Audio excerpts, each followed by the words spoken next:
من بطون الكتب نستخرج الفكرة الفاعلة، ومن حركة الإنسان نستعيد اللحظة الراهنة، ومن مجامع المعرفة نحلل الراهنة. عود على فكر مع البروفيسور سعيد عيادي.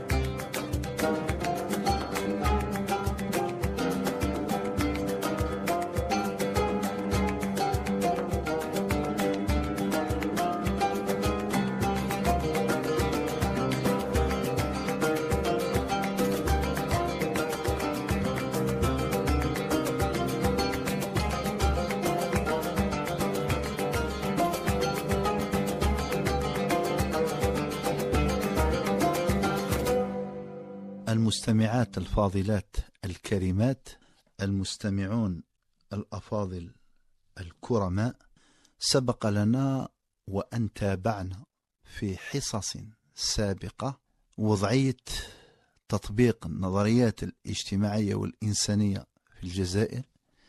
تكلمنا عن ما يمكن تسميته الموانع الوهمية التي حالت وتحول دون إبداع باحثين وأساتذتنا لنظريات تصلح لهذا المجتمع كي تطوره وتصلح لمجتمعات أخرى، على شرط أن يكون الوضع في المجتمعات الأخرى بنفس المقاييس والشروط والقواعد التي أنشئت لأجلها النظريات في هذا المجتمع، للتحليل، للتفسير، للإحاطة، للاستدارة، ثم لوضع الحلول. الدولة عبر مؤسساتها أنفقت علينا، كونتنا، وفرت لنا كل ما نحتاجه، وقالت لنا المطلوب منكم لما تصلوا إلى مستوى عال من التمكن والإحاطة أنتم مسؤولون عن المساهمة بتطوير وتقدم هذا المجتمع. اصنعوا لنا نظريات قوية تتضمن الحلول الممكنة والتي يؤدي تطبيقها إلى أن يصير مجتمعنا مجتمعا نموذجيا. وإذا كانت الجامعة لا تكون ولا تخرج كفاءات من هذا الطراز، الأحسن أن تغلق أبوابها وتتحول إلى متاحف. اليوم على غرار ما سبق نتناول في هذه الحلقة موضوعا يتعلق بنقد وضعية البحث العلمي وتقييمه. أنا هنا أستسمح جميع الأساتذة الذين يشتغلون في مختلف المخابر في جامعتنا، والتي للأسف نحن بين الفينة والأخرى نقرأ قائمة طويلة بعناوين مخابر تقوم الوزارة المعنية بتجميد نشاطها وتعتبرها بأنها مخابر فاشلة. نحن لا نحمل ولن نحمل أعضاء المخابر النهايات التي آلت إليها والتي كان مصيرها الغلق أو التجميد. نحن نقول بمسؤولية كبيرة وبمعرفة دقيقة أن الكثير من المخابر لا تتوفر على الشروط والظروف والإمكانات التي تتيح لها إدارة البحث العلمي والاشتغال به، سواء داخل أو خارج الجامعة. ليس من السهل أن تأمر نخبا جامعية بأن تقوم بإدارة مشاريع البحث العلمي وهي تفتقد لمقومات هذه البرامج، لأن الأمر يقتضي إمكانات داخل الجامعة، شبكة للاتصال والتواصل داخل وخارج الجامعة، منشآت تابعة للمخابر أو منشآت تستفيد من هذه المخابر، ليونة في شبكة القوانين والتشريعات التي تسيرها، تحتاج هذه المخابر إلى نظام مالي واضح يحدد المسؤوليات ويحدد المراحل التي ينجز بها البحث. ولعلنا بأبسط مثال لو نقول حينما تطلب الجهات المعنية من المخابر أن تدفع الحصائل يوم يعني كآخر أجل يوم 31 ديسمبر، وتلزم بأن تنفق المال الذي عندها أو تستعيده الجهة المعنية، نقول في نهاية المطاف أن المخابر تجد نفسها خارج البحث العلمي، وهي ملزمة أن تنفق المال بأي طريقة أو أنها لا تنفقه وتعيده إلى الجهة التي أعطتها المال لكي تنشط في مجال البحث العلمي في ظروف محددة بالزمان والمكان. وبالتالي أصحاب المخابر يقول أنصفونا وقولوا الحق والحقيقة، فنحن في معاناة. ولهذا نقول نحن يجب أن نتكلم عن الإشكالية العامة التي أنشئت بموجبها المخابر الجامعية. ثانيا طريقة التشكيل والتكوين، طريقة الإلحاق، التموين، الإشراف، التشريع والتسيير وما إلى ذلك. ثم لما نصل في نهاية المطاف إلى بما يتعلق بتقديم أو تحصيل الميزانية النهائية، كيف تم تحصيله، كيف تم استثماره في هذا المجال. طبعا هذا يعود إلى المراقب المالي أن يقوم بدوره في هذا الشأن، ولكن المشكل ليس في الرقابة المالية، المشكل في تلك السيرورة التي تحتضن نشاط المخابر في الجامعات.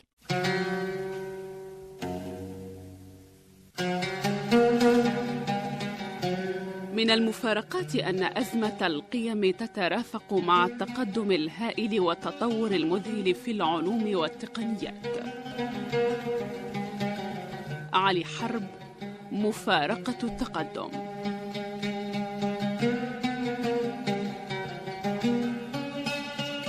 عود على فكر.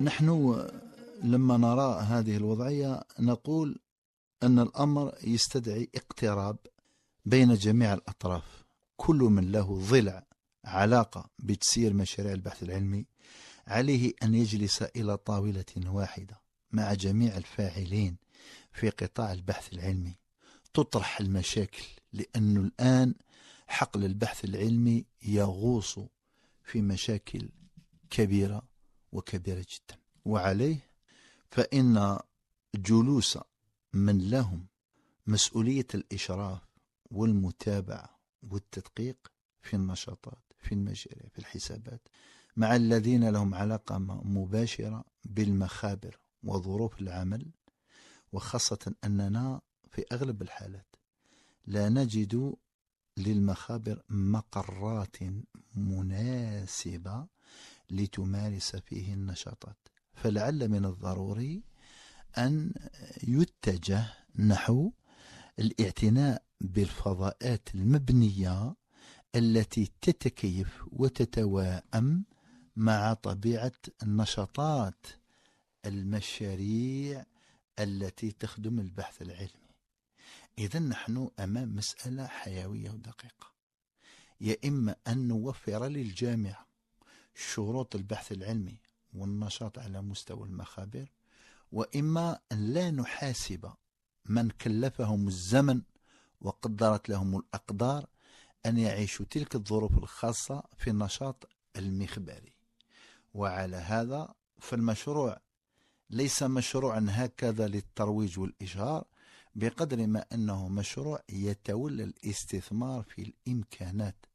فإذا كنا قادرين على أن ننشئ 5 مخابر في جامعة واحدة، علينا أن ننشئ 5 فقط ولا نتجاوزها. لكن حينما ندخل إلى جامعة ونجد فيها عدد كبير من المخابر، أي أن الأمر صار كأنه أهواء، يعني أنه ان بروفيسور يقترح مجموعة من الفرق المندمجة مع بعضها البعض يشكل بها مخبرا مجموعة البيداغوجية للوسط أو الشرق أو الغرب أو الجنوب تجتمع دوريا وتوافق على إنشاء مخبر وترسل به إلى الجامعة، ولكن دون التدقيق والتفصيل في الإمكانات الحقيقية لممارسة هذا النشاط المخبري. فصاحب المخبر لابد وأن يقدم لنا عنوان المشروع. رؤساء الفرق المندمجة في المخبر يجب أن تقدم لنا بالدقة الكاملة عنوان المشروع التي تتخصص فيه والمكونات وإمكانات الأساتذة. هذه تتم هكذا حاليا بصورة عرضية بدون دقة، ولكن لما نرى ونسمع بأن قرار التجميد مس عدد كبير يجب أن نفكر بدرجة أساسية في كيفية التعامل مع وضع طلبات تشكيل المخابر. أول مرة مال اللجان البيداغوجية للوسط للشرق والغرب والجنوب هي مسؤولية كبيرة. أما أنها تمرر المشاريع محاباة لفلان وفلان هذا غير مقبول، لأنها تساهم بذلك في تحطيم مسار مشروع البحث العلمي في الجزائر. ومن يتحمل المسؤولية عليه أن يتحملها بكاملها ولا يتحمل جزءا منها ويرمي بالمسؤولية على غيره، كأن يقول الفوقانيين هم المشكل، أو أن يقول احنا على مستوى كاين أعضاء غير قادرين على تحمل المسؤولية، أو يرمي في نهاية المطاف ذلك يقول إن الأساتذة الذين شكلتم بهم فرق المخبر ليسوا على مستوى تلك الكفاءة والقدرة التي تسمح لنا بأن نقول بأن المخبر سينجح. ولذا الكثير من المخابر عنوانها مثير، مجالاتها متعددة، ولكن حينما نتابعهم قلما نجدهم يصلون إلى تحقيق 20% من مستويات إعلانهم بمطارحة المشروع على مستوى اللجان البيداغوجية التي تتكفل بدراسة ومراجعة هذه القضايا، أو لاحقا على مستوى الوزارة عن التصديق عليه ومتابعته. إذن أنا في تصوري أن رعاية البحث العلمي على مستوى المخابر تقتضي وضع دفتر شروط واضح دقيق بكل الفصول المتعلقة، ليس فقط الفصل المالي، الفصل البيداغوجي، الفصل البحثي الدراسي، الفصل الكفاءاتي، يعني الكفاءات التي تتضمنها الفرق المشكلة للمخبر.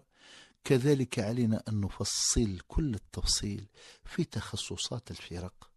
أنا لا أتصور بأن مخبرا يشتغل في الديموغرافيا 3/4 من المنتمين إليه ليسوا مختصين في الديموغرافيا. طبعا نقبل وجود أطراف أو خبراء وأساتذة من خارج التخصص، لأننا نعرف بأن العلوم الاجتماعية والإنسانية متداخلة مترابطة.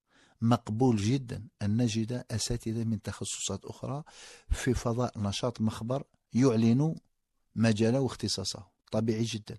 لكن أن تجد أنت النصف أو 3/4 المنتمين إلى المخبر اختصاصهم ليس اختصاص المخبر، يعني هذه تشكيلة تدخل في إطار المجاملة لا أكثر ولا أقل. الانتفاعات لسنا ندري يعني في ذهنية من الذين انتموا للمخبر ما هي الانتفاعات التي يتوقعونها في هذا المجال. وبالتالي أتصور لو أن الوزارة تباشر بكل صرامة وانضباط بوضع دفتر شروط دقيق فإنها ستحسم في المسألة منذ البداية وليس في النهايات.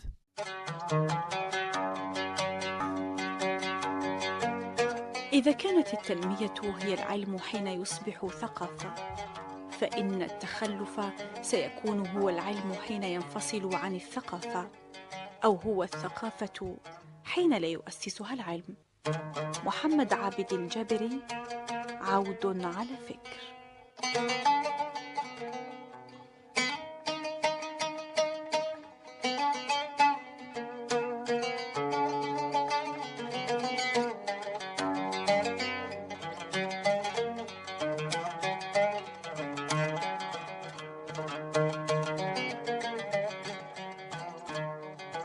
لأن المسألة تتعلق باستثمار أموال، استثمار جهد، استثمار وقت، استثمار طاقات.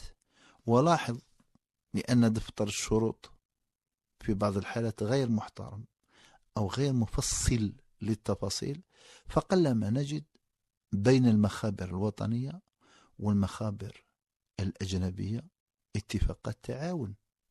طبعا أنا ألاحظ بأن الكثير من المخابر تستدعي باحثين يأتون من مخابر أخرى دون الاتجاه نحو اقتراح تفاوض لإنشاء اتفاقية تعاون بحثي ودراسي بين هذا المخبر والمخبر الأجنبي.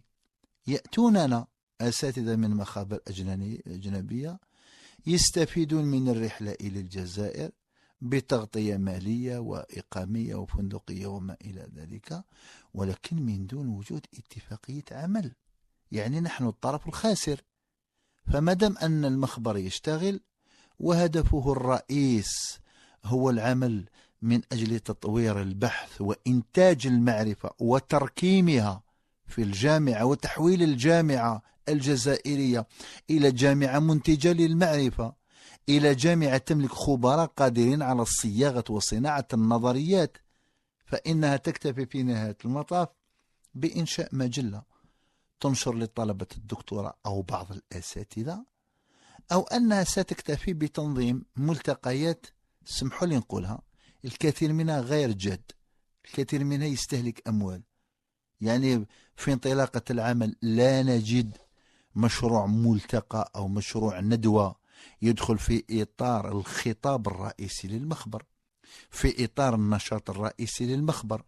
طبعا رؤساء المخابر يريدون أن يسجلوا نشاطا سنويا أو دوريا بخصوص المخبر، لكن أن نجد النشاطات هكذا نشاطات اعتباطية، الأحسن ألا نفعل أي نشاط.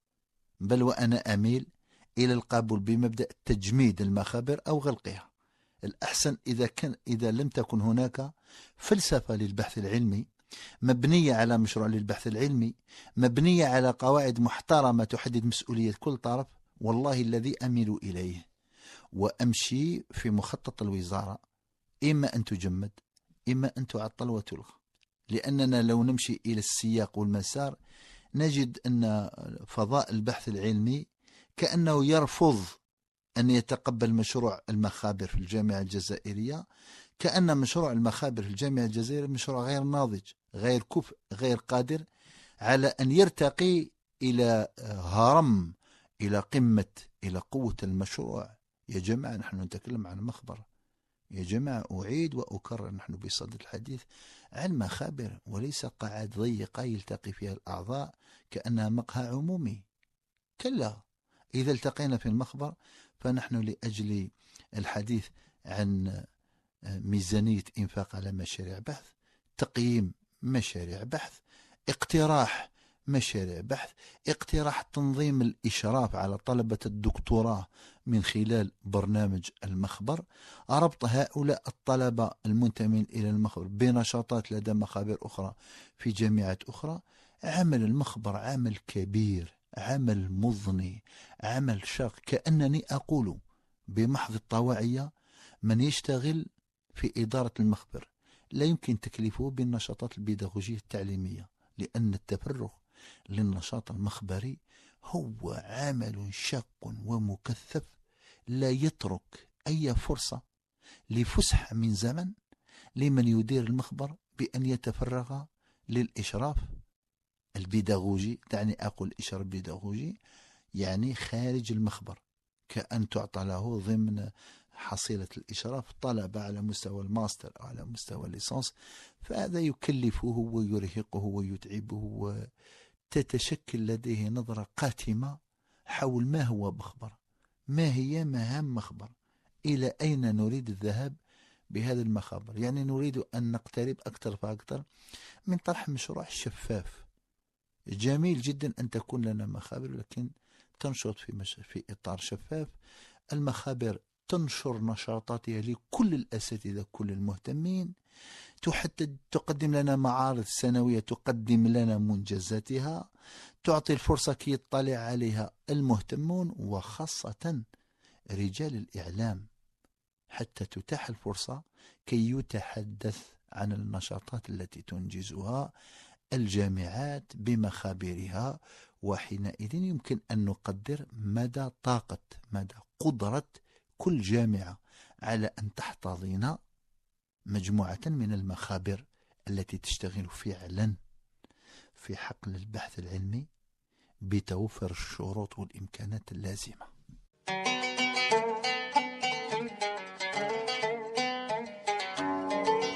إن المتطرف يضع نفسه موضع الإله، بينما صاحب الموقف العقلاني يضع نفسه حيث وضعه الله. واحدا من أيها الناس. محمد عابد الجابري، عود على الفكر.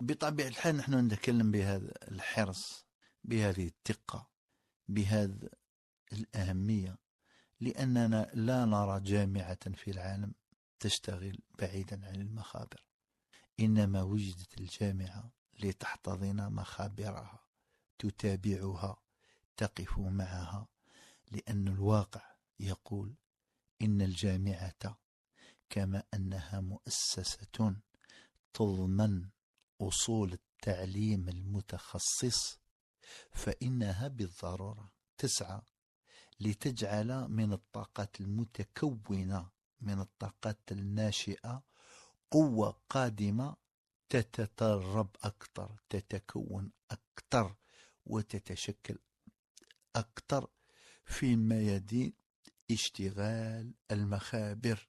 نحن نعلم طلبة في الجامعة ونفتح أمام أعينهم آفاق التكون النظري في الاختصاصات التي باشروا بمتابعتها، ونحتاج أن ندعم تكوينهم النظري بتكوين ميداني أو تطبيقي بحسب ميادين العلوم، وسيتيح هذا العمل المخبري لطلبتنا الذين تكونوا على مدار السنوات النظرية معرفية من أن يتبحروا، يتشكلوا، يتطوروا في هذه النشاطات الميدانية والتطبيقية. وهنا بالفعل تبرز الكفاءات، تبرز الطاقات، ويتطور فكر الطالب ليصل إلى مستوى الإبداع. أنا لاحظت مؤخرا على مستوى جامعة تيزي وزو بعض الاتفاقات التي تمت بإشراف من رئاسة الجامعة بجامعة مولود معمري بتيزي وزو لعقد برامج بحث تطبيقية بين بعض المخابر التي تشتغل في العلوم الزراعية والعلوم البيولوجية مع الكثير من التعاونيات والمؤسسات على مستوى الولاية التي تشتغل في مجال تخصص هذه المخابر، وخاصة بيولوجيا الإنتاج الحيواني، التطوير الزراعي، تحسين نوعية البذور، ما يسمح في نهاية المطاف للكفاءات الجامعية من أن تساير الوضع العلمي خارج الجامعة، ليس فقط بأن تذهب لترى وتلاحظ وتشاهد ما تراه في الورشات والتعاونيات، وإنما أيضا لتوظف خامة تكوينها لتعطي لأصحاب التعاونيات والتعاضديات والوكالات أفكار إيجابية، أفكار جديدة. وحينما تتلقى الوكالة والتعاضدية والتعاونية طلبة من الجامعة متحفزين متمكنين نظريا، فإنها ستستفيد دون شك من تلك الخبرات لتطوير الإنتاج، لتحسين النوعية، لمراعاة الكثير من الجوانب الصحية في الإنتاج البيولوجي، في الوقوف على خصوصية المنتج البيولوجي في بيئة محددة بخصوصيتها المناخية، البيئية، الصحية، وحتى الدوائية. وهذا ما يسمح في نهاية المطاف بأن نصل إلى وضع نظام صحي كفيل. ولاحظوا معي أني منذ سنوات قليلة لما كنت أشتغل في إحدى الجامعات وكان لي احتكاك مع الزملاء في قسم العلوم البيولوجية، فقد وجدت أن من بين الملاحظات القوية التي استخرجها أطباء يعني الطلبة المختصون في البيطرة أنهم دققوا بنوعية المصل الذي تعطى للأبقار والمدة التي يحرم فيها شرب أو استهلاك الحليب الذي تنتجه البقرة بعد تلقيها لهذا المصل، وخرجوا في نهاية المطاف أنه لا يمكن استهلاك حليب البقرة بعد 72 ساعة تلقيها للمصل الخاص بالعلاج. من قبل لم يكن الأمر مدققا ولا ثابتا، بالتالي تخصص في الوضعية البيئية، تخصص في خصوصياتها، مراعاة ظروف امتلاك الأبقار في التعاونيات يؤدي في نهاية المطاف إلى تقديم رؤية، تقديم مقاربة، تقديم نظرية. هذا الذي نريده ليس فقط في العلوم البيولوجية والعلوم الحيوانية كعلوم البيطرة، ولكن نريده أصلا في العلوم الاجتماعية والإنسانية، لأن الحركة اليومية، لأن الضغط اليومي، لأن الكثافة الحضارية تستدعي منا التدخل بسرعة لأجل وضع نظرية اجتماعية وإنسانية، وكم نحن مطالبون بالتدخل سريعا لوضعها، لأن الكثير من المشكلات توشك أن تصير أزمة، وتوشك أن تصير الأزمة معضلة، ولا نقبل بأن تتحول المعضلات في مجتمعنا إلى نوع من حركة تمردية، حركة احتجاجية تطالب الدولة بالتدخل فوق إمكاناتها وظروفها، ما يحدث نوعا من القلق والتوتر في المجتمع.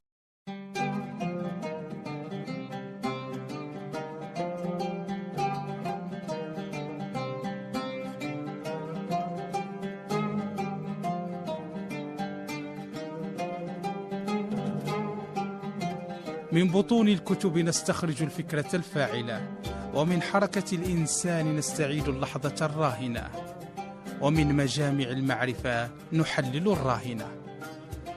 عود على فكر مع البروفيسور سعيد عيادي.